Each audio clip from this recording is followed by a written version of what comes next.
మనమందరము ఈ భూలోకాన ఉన్నాం. ఆకాశంలోకి చూస్తే ఇలాంటి లోకాలు, అంతులేకున్న నక్షత్రాలు, రాసుల కూటమితో పాలపుంత కనిపిస్తుంది. మరి ఈ సృష్టి అంతా ఎవరు చేశారు అని ఎప్పుడైనా ఆలోచించారా?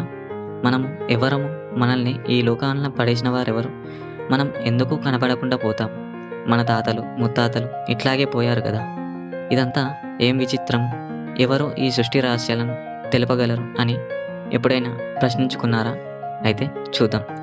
అంతులేని గెలాక్సీలతో నిర్మితమైనది ఈ కనబడే విశ్వం. ప్రతి గెలాక్సీలో 10 లక్షల కోట్ల నక్షత్రాలు ఉన్నాయని శాస్త్రజ్ఞుల అంచనా.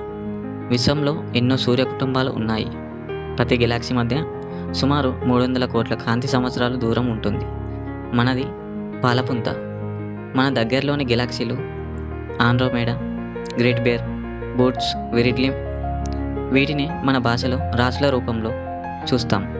ఉదాహరణకు మేషం, వృశ్చికం, ధనస్సు, మీనం, మిగతా రాశులు. ఈ నక్షత్ర కూటంలో దగ్గర నుండి చూస్తే విశ్వమంతా మకర ఆకృతిలో ఉందని వేద శాస్త్రాలు చెప్తున్నాయి.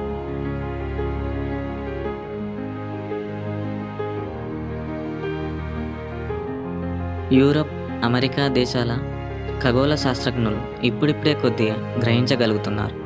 యూరోపియన్ స్పేస్ ఎనర్జీ ఈఎస్ఏ వారు వారి పరిశోధనల ద్వారా విడుదల చేసిన ఫోటో ఈ విషయాన్ని నిరూపిస్తుంది. అంటే మన వేద శాస్త్ర జ్ఞానము అంత నిజమని, మానవుల ఆలోచనలకు అందవని రుజువవుతుంది.